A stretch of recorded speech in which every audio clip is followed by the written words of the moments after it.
The truth had always been there, hiding in plain sight, wrapped in silence and heavy looks.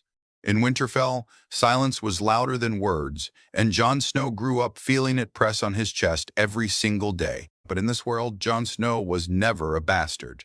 He was born legitimate, true-born, with the Stark blood as pure as the snow that covered the north, and yet the lie around his birth shaped his life just the same. From the moment Jon could walk, he noticed how people looked at him differently, not with open disgust, but with careful distance.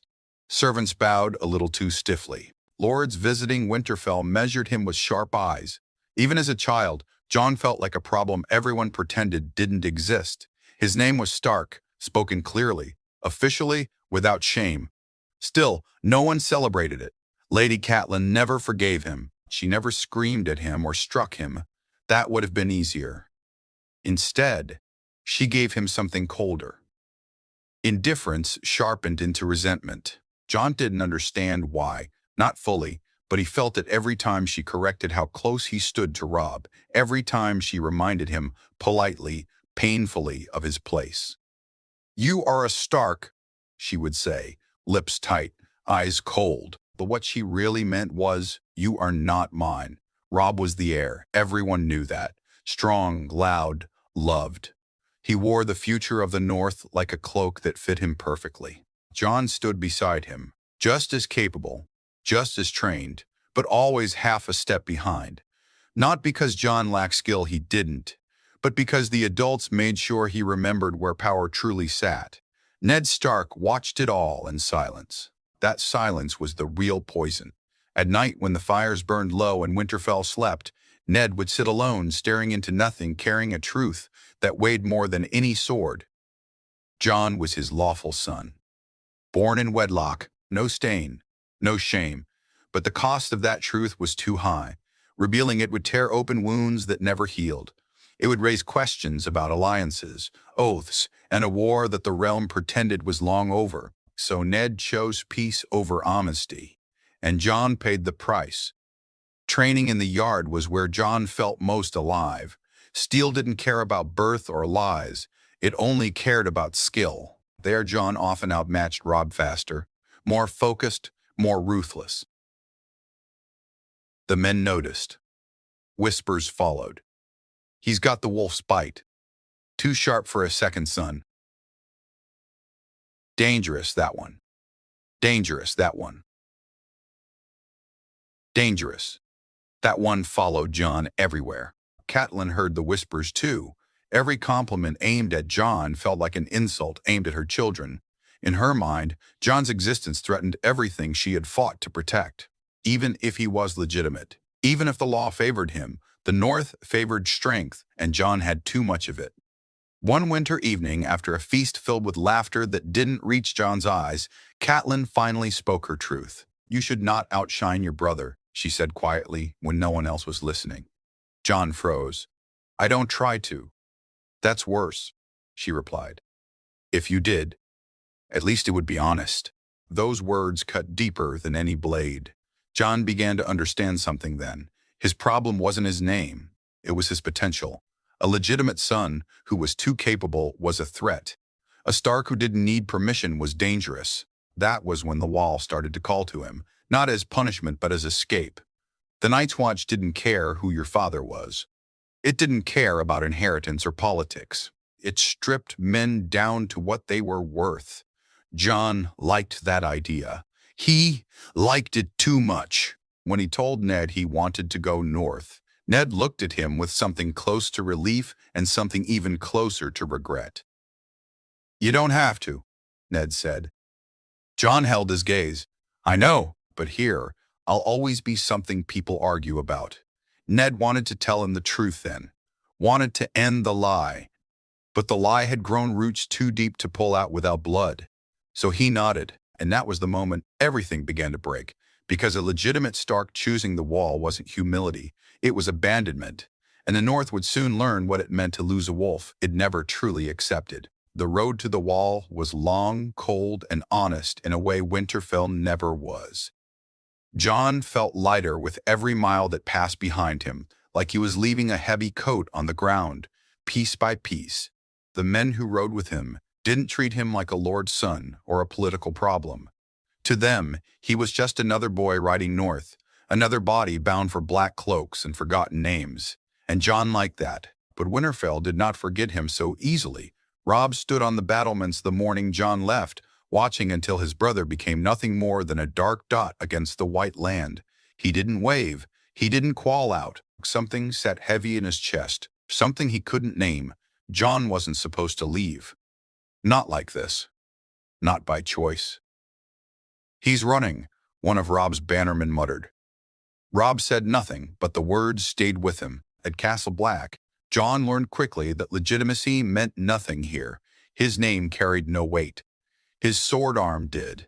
The brothers of the Night's Watch were harder than the men of Winterfell, angrier, rougher, stripped of hope. Some hated him on sight, sensing the quiet discipline of a noble-born boy.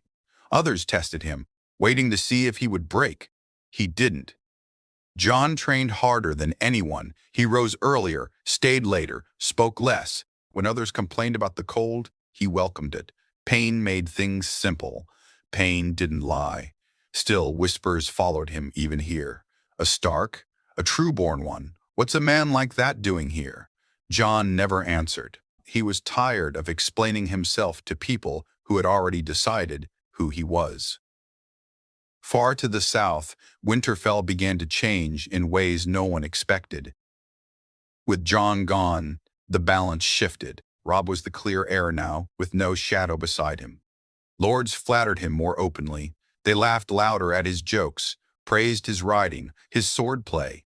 Robb felt taller, stronger, but also strangely alone, because Jon had always been the one who saw the cracks.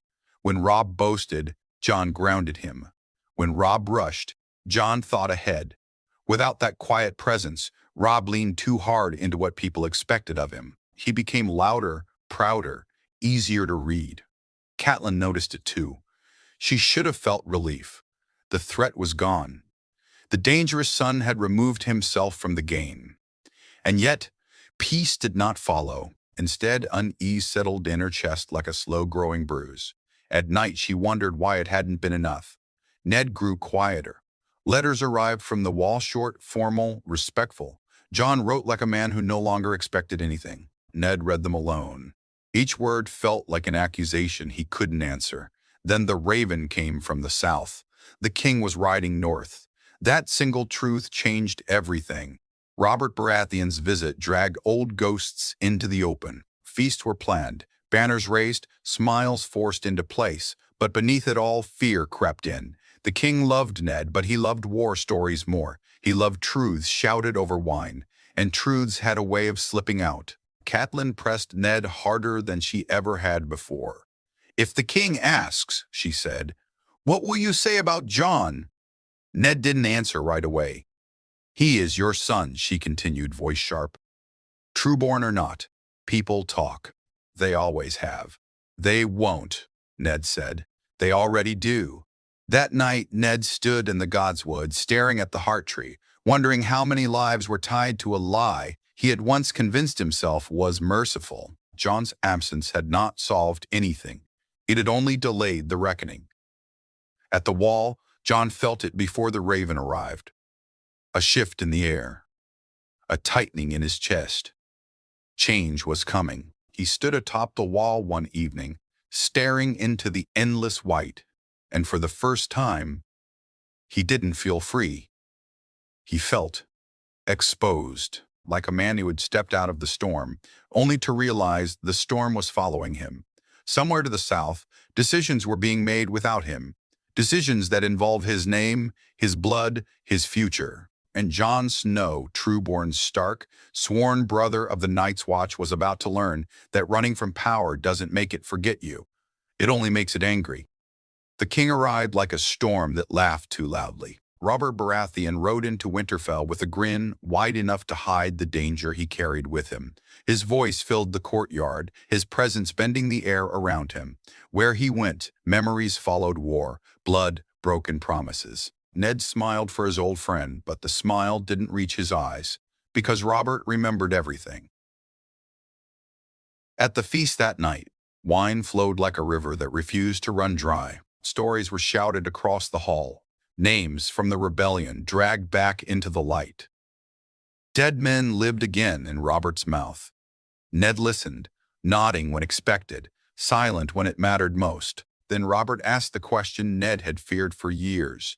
"Your boys," Robert said, waving a heavy hand, "Rob's the spitting image of you at that age. Strong, loud, a proper wolf." Ned smiled thinly. "And the other one," Robert continued, squinting slightly. "The quiet one. John, was it?" The hall felt colder. "He's at the wall," Ned said carefully. Robert barked a laugh. "A Stark at the wall by choice? That's new." Eyes turned. Lords leaned forward. Catelyn's fingers tightened around her cup. Robert tilted his head. "Funny thing, Ned. Back in the day, people said you had two sons cut from the same cloth. One born to rule, one born to survive." Ned's jaw clenched. "Seems a waste," Robert went on, careless and curious, "to send a true-born son away like that." The word landed like a dropped blade. True-born. The hall went quiet. Not silent quiet, the kind that waits. Catelyn's breath caught. Robb stared at the table, confused. The lords exchanged quick glances, measuring what they'd just heard. Ned stood. "My son chose the wall," he said, voice steady. "Too steady. Too. That's all there is to it." Robert squinted at him, suspicion flickering for just a moment. Then he shrugged and lifted his cup. "Your house, your rules." The noise returned, but something had changed. The lie had cracked, just enough to let doubt breathe. By morning, the whispers had begun. At the wall, John woke with a sharp pain behind his eyes, like a warning he couldn't hear clearly. Training felt heavier that day. His sword strikes were harder, angrier. When a fellow recruit joked about him being too good for black, John nearly broke the man's nose. That night, a raven arrived. The message was short, careful, dangerous, and what it didn't say. "The king asked about you. Be watchful." And John stared at the parchment for a long time. Be watchful of what? The wall didn't answer questions. Back in Winterfell, Robert asked Ned to ride south with him. Hand of the king. Old friends. Old duties. Ned refused once. Twice. On the third request, he stopped pretending he had a choice. Catelyn argued with him late into the night. "If you go," she said, "the truth won't stay buried." Ned looked tired. "It already isn't." "And John," she pressed, "what happens when someone decides his claim matters?" Ned didn't answer, because for the first time he wasn't sure John was safer at the wall. In the capital, rumors traveled faster than ravens. A Stark son, legitimate, hidden, sent away. Men who hated the North began to listen more closely. Men who feared strong bloodlines began to ask questions. A name whispered enough times becomes a threat. Jon Snow's name was being whispered. And the cruelest part was this. Jon didn't want anything. He didn't want titles, or lands, or crowns. He wanted peace. He wanted to disappear into the Watch and be judged only by what he did. But power doesn't care what you want. It only cares who you are. As winter deepened, so did the danger. A trueborn Stark at the wall was no longer a forgotten son. He was a loose end, a mistake, a problem waiting to be solved. And somewhere between the cold stones of Castle Black and the warm lies of the South, men began to wonder the same thing. Was Jon Snow sent away to protect the realm, or to protect everyone else from him? Winter came harder after that, as if the land itself sensed what men were trying to hide. Snow buried the roads, froze the rivers, and slowed the ravens, but it could not stop rumors. It never could. At Castle Black, Jon felt the shift before he understood it. Men watched him more closely now, not openly, nothing so honest, but with the kind of attention that weighs on the back of your neck. Conversations stopped when he approached. Officers asked questions that sounded casual but weren't. "Your father," one of them said one evening, voice too smooth. "Lord Stark, he ever speak to you of other paths?" Jon kept his face blank. "No." The man nodded, unsatisfied. That same night, Jon overheard two brothers arguing in low voices near the armory. "A true-born Stark has no business here. That's not our choice. It will be soon." Jon didn't confront them. He didn't need to. The wall had always been a place for forgotten men, not inconvenient heirs. And Jon was beginning to understand something dangerous. The Watch wasn't as separate from the realm as it pretended to be. Power reached everywhere. In the south, Ned Stark rode toward King's Landing with a sense of dread he couldn't shake. Each mile felt like a step away from control. Letters reached him on the road, half questions, polite inquiries from lords who had never cared about Jon Snow before. Too much interest, too quickly. Catelyn stayed in Winterfell, holding the castle together with clenched teeth. Robb sensed the tension, even if he didn't fully understand it. He trained harder, argued more, tried to prove something no one had accused him of lacking, and deep down, a bitter thought began to grow. If Jon had stayed, that thought frightened him more than any enemy. Then the Raven came. Jon was summoned to the Lord Commander's chambers at dawn. No explanation, just an order. Inside, the fire burned low. The Lord Commander did not invite Jon to sit. "There are questions about you," he said bluntly. Jon nodded. "There always have been. Not like this." The man studied Jon as if weighing steel. "Some in the realm believe you were sent here to remove you from succession." Jon's stomach tightened. "I swore my vows willingly." "I believe that," the Lord Commander said. "Others won't. What do they want?" Jon asked. The Lord Commander's voice dropped. "Some want you dead, quietly. Others want you recalled. Used. Used." The word echoed. That night Jon dreamed of Winterfell burning, not in flame, but in whispers, lies crawling through its halls like smoke. 2 days later, an accident nearly killed him.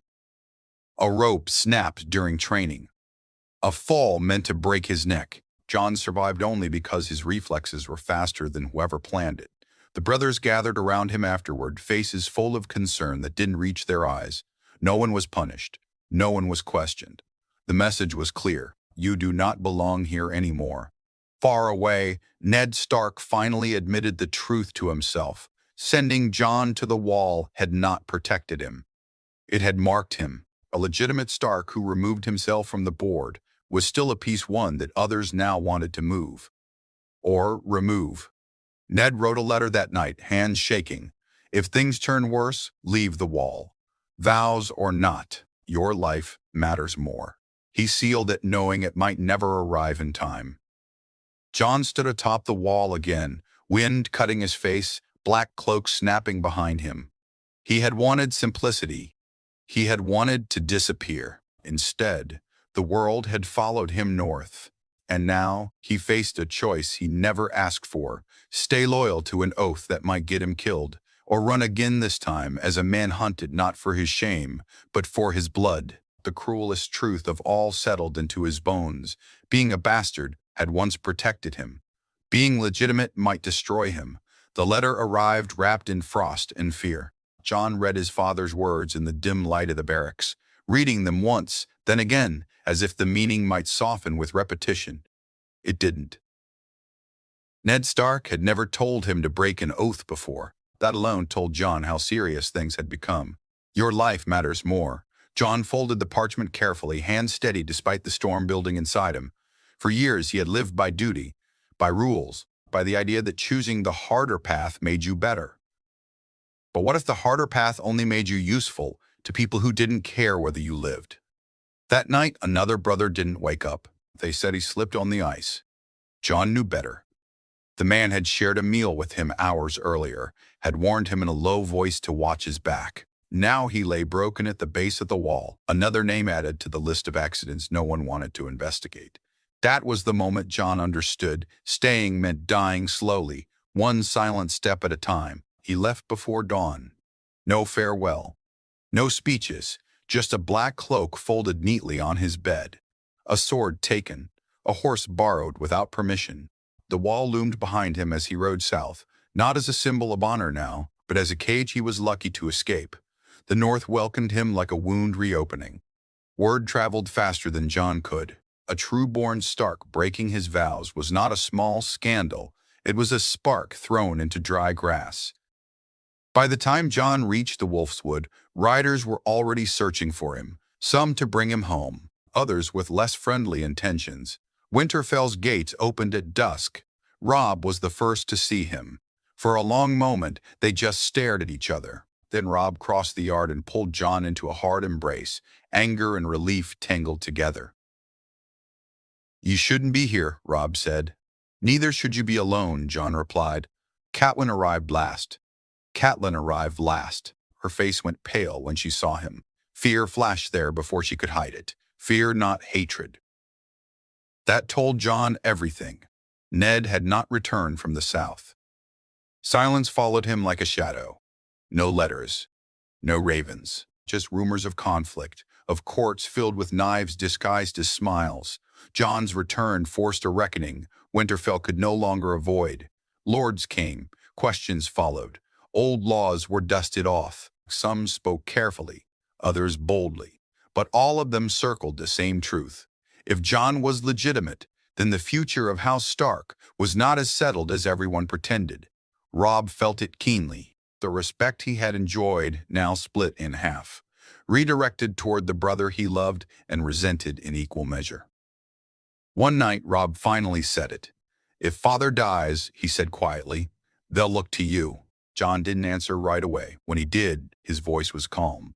"I never wanted that." "That doesn't matter," Robb snapped. "It never does." Catelyn listened from the shadows, her worst fears standing alive in front of her. The son she had tried to push aside was now unavoidable. And worse, he wasn't cruel, or ambitious, or reckless. He was reasonable. That made him dangerous. When news finally came, it shattered what little balance remained. Ned Stark was arrested. The realm trembled. Winterfell erupted into preparation, anger sharpening into resolve. Banners were called, swords were readied, and for the first time the question was not whether the North would rise, but who would lead it. Jon stood on the battlements that night, staring south, knowing that the choice he made next would spill blood no matter what he chose. He had tried to escape power. Now, power was knocking at his door. The North did not choose quietly. When Ned Stark's arrest was confirmed, the great hall of Winterfell filled with voices sharp enough to cut stone. Lords arrived wrapped in furs and anger, each carrying their own version of loyalty. Some looked to Robb, the named heir, raised for this moment. Others looked past him to Jon, measuring the weight of his calm, the steadiness in his eyes, the dangerous fact that he did not reach for power even when it sat within arm's length. That scared them more than ambition ever could. Robb sat in his father's seat for the first time, spine straight, jaw tight. He wore authority like armor, but Jon could see the strain beneath it. This wasn't a battlefield. This was something worse, men smiling while deciding who would bleed. One lord spoke too boldly. "The law is clear. If Lord Eddard is executed or stripped of title, the next legitimate son." Catelyn rose before he could finish. "My son Robb is the heir of Winterfell," she said sharply. "By law and by custom." "And by strength?" another lord asked. "Or by birth alone?" The room went still. Jon felt every eye slide toward him. He stood slowly, not to claim anything, but to stop the room from tearing itself apart. "The North does not need two wolves fighting over scraps," he said. "It needs one voice." "And whose voice is that?" someone demanded. Jon met Robb's eyes, held them long enough for the truth to pass between them. "Robb's," Jon said. A breath escaped the room, some relieved, some disappointed. Robb stared at him, stunned. "You don't have to." "I know," Jon said quietly.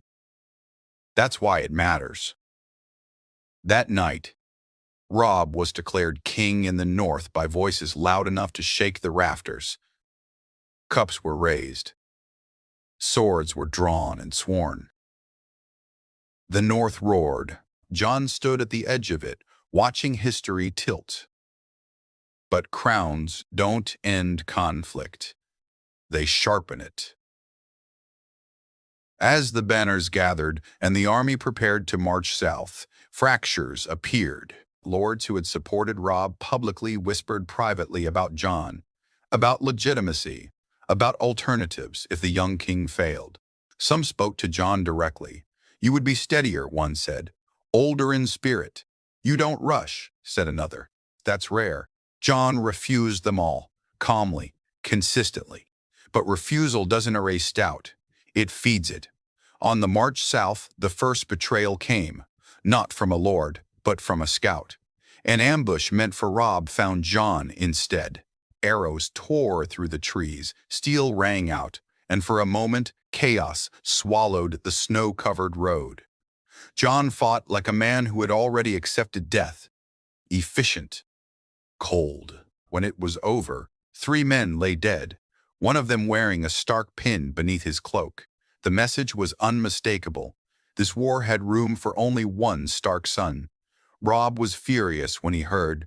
He ordered investigations, threats, punishment. No one confessed. No one ever did. That night, Robb came to Jon's tent alone. "They're trying to kill you because of me," Robb said. Jon shook his head. "Because of what I am." Robb's voice cracked. "I never wanted this between us. Neither did I." Silence stretched, heavy, unforgiving. "Say the word," Robb finally said, "and I'll send you away, somewhere safe." Jon looked at him then, really looked. Somewhere safe. Jon looked at him then, really looked. A boy trying to be a king, a brother trying not to lose another brother. "There is no safe," Jon said. "Only choices." The next battle proved him right. The North won, but barely. Blood soaked into snow until the ground turned dark and sticky. Jon fought at the front, not because he wanted glory, but because danger seemed to find him no matter where he stood. Men followed him without realizing it, trusted him, listened. Robb noticed. Afterward, as bodies were burned and names were counted, a rumor spread through the camp like sickness. If Robb fell, Jon would lead. It was meant as reassurance. It sounded like a threat. That night, Jon packed his things, not to flee, to confront the truth he had been avoiding since Winterfell. As long as he lived, his blood would divide the North. As long as he stayed silent, others would speak for him with knives.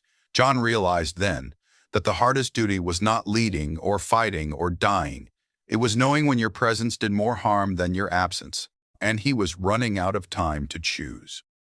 Jon left the camp before sunrise, not like a deserter, but like a man stepping into fire with his eyes open. He did not take guards. He did not take banners. He took only his sword and the weight of a decision that would follow him for the rest of his life. He rode south, not toward glory, not toward safety, toward the enemy. The capital was poison wrapped in gold, and Jon knew it. He had learned enough from his father's silence to understand how power truly worked there. Kings didn't rule with crowns. They ruled with leverage, with names, with bloodlines. And Jon Snow, true-born Stark, was leverage the realm couldn't ignore. When word reached Robb that Jon had vanished, fury exploded through the camp. Robb assumed the worst, that Jon had finally chosen himself, that all his promises had been lies spoken too softly to argue against. Catelyn, however, understood. She said nothing at first. Then, quietly, she whispered, "He's going to trade himself." Robb turned on her. "For what?" "For you," she replied. "For the North." Jon arrived in the city under a false name, but lies didn't last long there. Within days, he was taken, not chained, not beaten, but escorted, carefully, like a weapon no one wanted to drop. They brought him before men who smiled too easily. "You are inconvenient," one of them said. "That usually ends poorly." Jon met his gaze without flinching. "I came to make myself useful." That surprised them. Negotiations were not shouted. They were whispered behind doors over wine that tasted like rot. Jon listened as men spoke about his life as if it were already spent, about how easily the North could be divided if the right story was told, about how accidents happened, even to Starks. Then Jon spoke.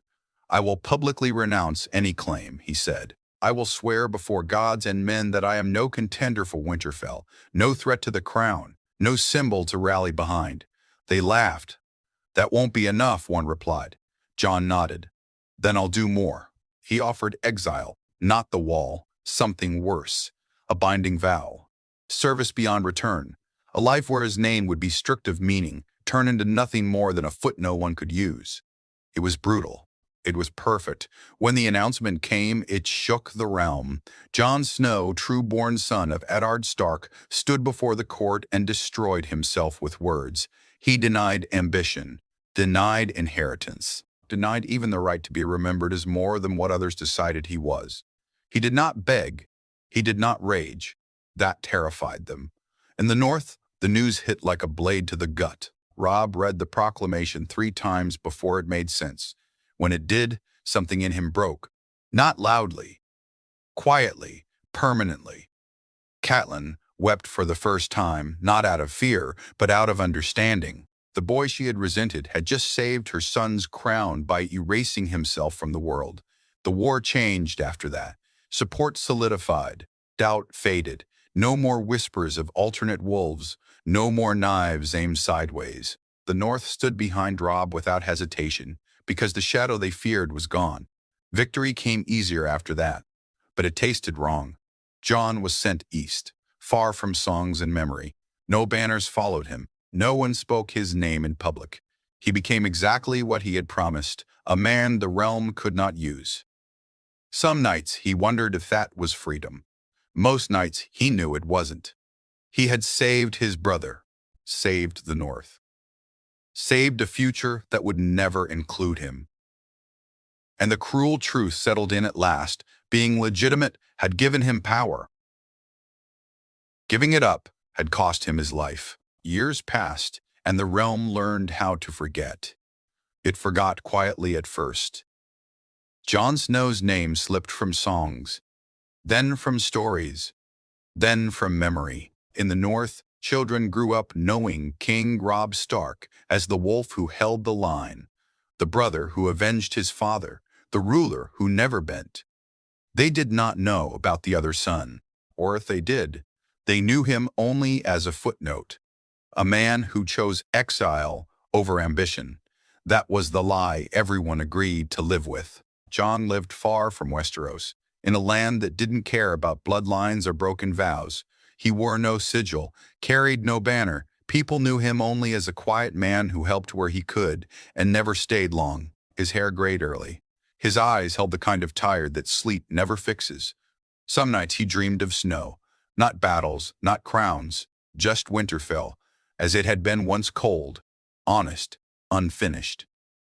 In the North, Robb ruled well, better than many expected. He listened. He learned. And when he made mistakes, he owned them. But there were moments, private ones, when he wondered who he might have been if Jon had stayed, who he might have become if he hadn't been the only wolf left. Catelyn carried her guilt like a wound that never closed. She prayed for Jon more than she ever admitted, asking the gods for forgiveness she wasn't sure she deserved. She never spoke his name aloud. That was her penance. Then the world shifted again. Threats rose from places no crown could intimidate. Old enemies returned wearing new faces. The North stood strong but strain showed in the cracks. Robb grew older, heavier with decisions, surrounded by men who respected him but did not challenge him the way Jon once had. And in a moment of brutal clarity, Robb understood the cost of what had been lost. Not a rival. A balance. When word finally reached Jon years too late, it came like all truths do without mercy. The North was in danger, not from armies, but from something slower. Rot. Division. Fear creeping back into the spaces he once filled simply by existing. Jon stood at the edge of the sea that night, listening to waves that didn't care about kings or sacrifices. He was free. He had earned that freedom with everything he was. But freedom is hollow when it's built on absence. He did not return. That was the final sacrifice. The realm never saw him again. No heroic return. No reveal. No songs correcting old lies. History moved on, as it always does, smoothing over the sharp edges of truth until nothing cuts anymore. But sometimes in Winterfell, on nights when the snow fell just right, Robb would stand alone on the battlements and feel it. A presence. Not a ghost, not a memory. A missing weight, and he would finally understand what the realm had done. It had taken a man who never asked for power, forced it into his hands, then punished him for choosing mercy over ambition. Jon Snow was never a bastard. He was something far more dangerous to the world of crowns and lies. He was a good man, and that was something the realm never learned how to survive.